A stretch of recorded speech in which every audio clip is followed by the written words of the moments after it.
Hallo ihr Lieben und herzlich willkommen zu einem neuen Video. Ja, in der aktuellen Berichterstattung um Kreuzfahrtschiffe dreht sich natürlich immer alles um die Neubauten der Reedereien. Allerdings sind täglich auch eine ganze Menge ältere Kreuzfahrtschiffe auf den Weltmeeren unterwegs. Und wir haben uns mal die Frage gestellt, lohnt es sich vielleicht auch mal ein älteres Kreuzfahrtschiff zu buchen? Hier sind 5 Gründe dafür und 5 Gründe dagegen.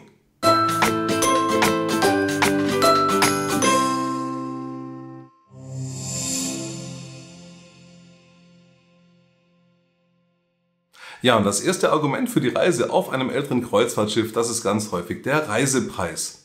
Reedereien haben ja immer ein großes Interesse daran, ihre Schiffe möglichst voll auszulasten, damit es sich auch möglichst lohnt für die Reederei, so eine Kreuzfahrt durchzuführen. Ja, und auf modernen Neubauten ist es natürlich relativ einfach. Die Schiffe sind stark nachgefragt, die Reedereien können hohe Preise von den Gästen nehmen, die zahlen die auch gerne. Bei älteren Schiffen ist das aber etwas anders. Die sind nicht so stark nachgefragt und da muss die Reederei dann die Nachfrage über niedrigere Reisepreise erzeugen. Dementsprechend sind Reisen auch auf den gleichen Routen wie die Neubauten häufig deutlich günstiger, wenn ihr ein älteres Schiff auf dieser Reise bucht. Ja, und sollte die Reederei das Schiff immer noch nicht so wirklich voll bekommen, dann könnt ihr ein richtiges Schnäppchen machen. Dann legen die Reedereien nämlich gerne noch Getränkepakete, Internetpakete und andere Inklusivleistungen auf den niedrigen Reisepreis drauf. Und so könnt ihr gerade als Sparfüchse auf älteren Schiffen tatsächlich ein richtiges Kreuzfahrtschnäppchen machen.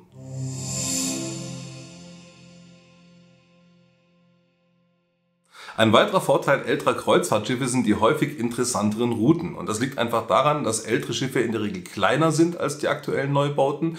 Dementsprechend können sie mehr Häfen anlaufen. Und so ist die Routenvielfalt auf älteren Kreuzfahrtschiffen häufig größer als auf den großen Megalinern, die eben aufgrund ihrer Größe nur eine begrenzte Anzahl von Häfen ansteuern können. Das ist für Erstfahrer vermutlich gar nicht so wahnsinnig interessant, aber wenn ihr schon so ein paar Kreuzfahrten gemacht habt und sagt, ich möchte jetzt gerne mal was anderes sehen als Mallorca und Barcelona, dann lohnt es sich vielleicht auch mal auf das Routing eines älteren Kreuzfahrtschiffes zu schauen.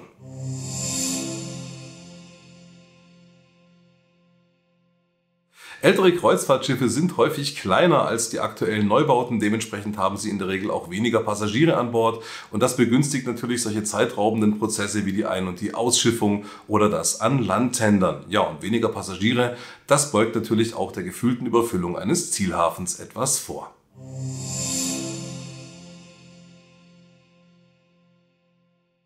Auf den Neubauten der letzten Jahre ist es häufig so, dass die Bereiche im Bug und im Heck, die einen schönen Blick nach vorne oder aber nach hinten auf die Heckwelle ermöglichen, höherpreisigen Passagieren vorbehalten sind. Das heißt, die sind in der Regel für Suitengäste reserviert. Auf den älteren Schiffen ist das oft nicht so. Da habt ihr häufig im Bug- und Heckbereich viele offene Decks, die für jeden frei zugänglich sind. Ja, und auch wer klassische umlaufende Promenadendecks liebt, der kommt auf den älteren Schiffen eher auf seine Kosten als auf den aktuellen Neubauten.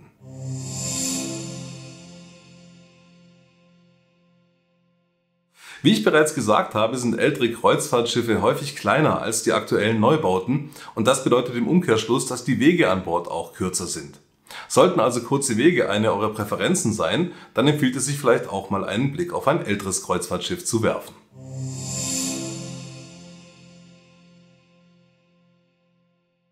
Kreuzfahrtschiffe sind immer auch die Produkte der Zeit, in der sie vom Stapel gelaufen sind.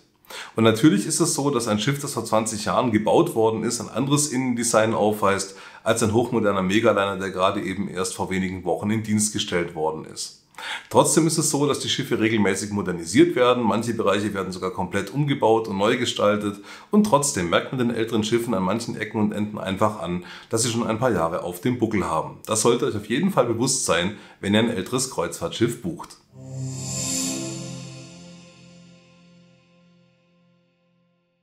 Ältere Kreuzfahrtschiffe verfügen in der Regel nicht über die großen Aquaparks, die riesigen Kids-Club-Bereiche, Go-Kart-Bahnen und Lasertag-Arenen, die ihr auf modernen Neubauten findet.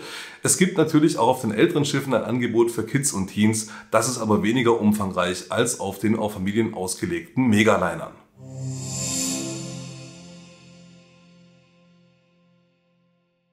Ältere Kreuzfahrtschiffe sind ja in der Regel kleinere Kreuzfahrtschiffe und dementsprechend verfügen sie auch über weniger Spezialitäten, Restaurants und Bars. Auch das Entertainment ist häufig nicht ganz so umfangreich wie auf den großen Neubauten.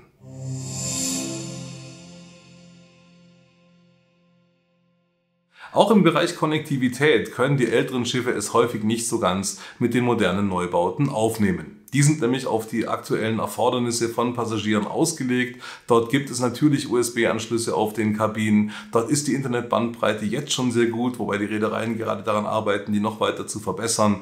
Ja, und Shows und Restaurantbesuche werden auf modernen Schiffen natürlich über den Kabinenfernseher oder über die Reederei-eigene App gebucht. Vieles davon ist auf älteren Schiffen so nicht möglich, wobei man sagen muss, auch da sind die Reedereien dran, die Konnektivität unter anderem durch solche Sachen wie Starlink, Internet in Zukunft erheblich zu verbessern.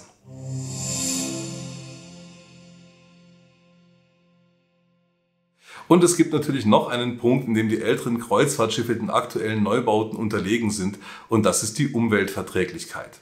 Trotzdem muss man natürlich sagen, die Reedereien haben in den letzten Jahren eine ganze Menge Geld in die Hand genommen, um die älteren Schiffe sauberer zu machen. Dazu gehören solche Maßnahmen wie die Nachrüstung von Landstromanschlüssen. Man hat angefangen, Abgasreinigungssysteme und Katalysatoren nachzurüsten, und es werden inzwischen sauberere Kraftstoffe verbrannt. Also man hat schon eine ganze Menge dafür getan, dass auch ältere Kreuzfahrtschiffe erheblich sauberer sind als zum Zeitpunkt ihrer Indienststellung. Trotzdem, wenn euch der Umweltaspekt besonders wichtig ist, dann sind vermutlich die Neubauten eher die Schiffe, die ihr in Betracht ziehen solltet. Ja, das waren sie also, unsere 5 Gründe für oder gegen die Buchung einer Kreuzfahrt mit einem älteren Kreuzfahrtschiff, und wir hoffen, wir konnten euch die Entscheidung damit etwas erleichtern.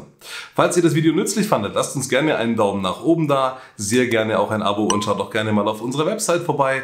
Dort findet ihr eine große Menge an Hafeninfos, Landausflugsideen und Kreuzfahrtangeboten. Ich würde mich freuen, wenn ihr beim nächsten Mal wieder reinschauen würdet, und sage bis dahin einfach: macht's gut und tschüss, euer Chris von Kreuzfahrtsüchtig.